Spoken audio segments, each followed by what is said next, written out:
Pinatunayan ng isang Pinoy na tubong Bohol na hindi hadlang ang kapansanan upang may pamalas ang kanyang talento sa buong mundo.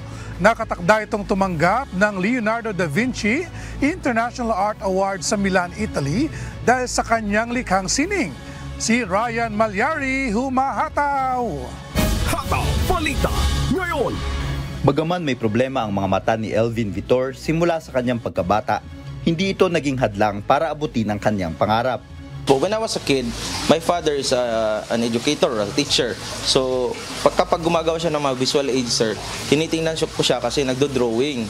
So, nagdo-drawing yung papa ko dati ng mga Spider-Man, mga Batman, mga cowboy, mga soldiers at war, Indian, native Indian. So, sinasabi ko yung papa ko, anong kurso yan or anong trabaho yan paglaki? Sabi ng papa ko is, it's an artist, so you must study fine arts. Kaya sa murang edad nito, natanim na sa kanyang isip na gumuhit at nahasa ito ng nahasa sa kanyang paglaki. Yung mata ko po, sir, is inborn, so inborn talent siguro. So dahil yung mama ko nag-chicken fox nung pagbubuntis. Tapos yun, I noticed when I was in grade 2 na parang hirap akong tumingin sa blackboard. Tapos yun, nung pinatingnan ako sa doktor, 300 tsaka 400 na yung grado ng mata ko. Ngayon, 1,700, 1,500.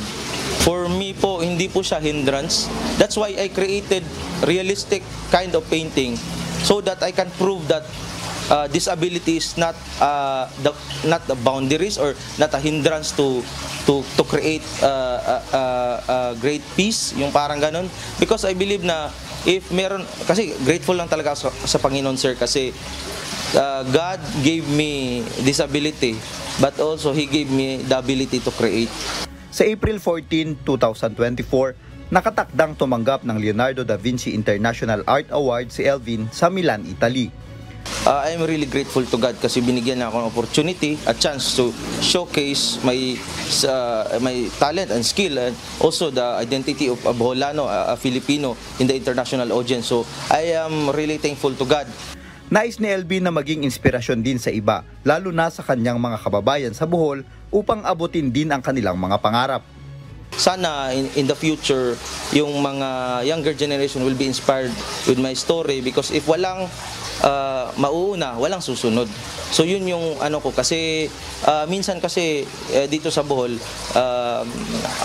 kumbaga walang nagpupush ba masyado. Kaya my goal is not just by myself.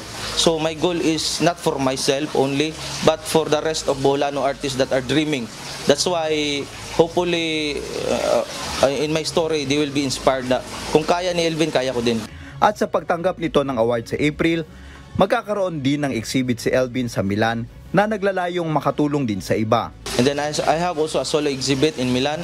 And then I will bring like 10 pieces of paintings, and then half of the sale of my paintings, I really push that half of the sales, if meron mabenta, I wanted to donate it to the blind and deaf community here in our place because I have a disability. So why not share it to other like me? Sa pamamagitan ng mga katulad ni Elvin at ng kanyang mga likhang sining, mas makikilala ang kulturang Boholano at kulturang Pilipino sa buong mundo. Ryan Malyari, humahataw sa Balita Ngayon.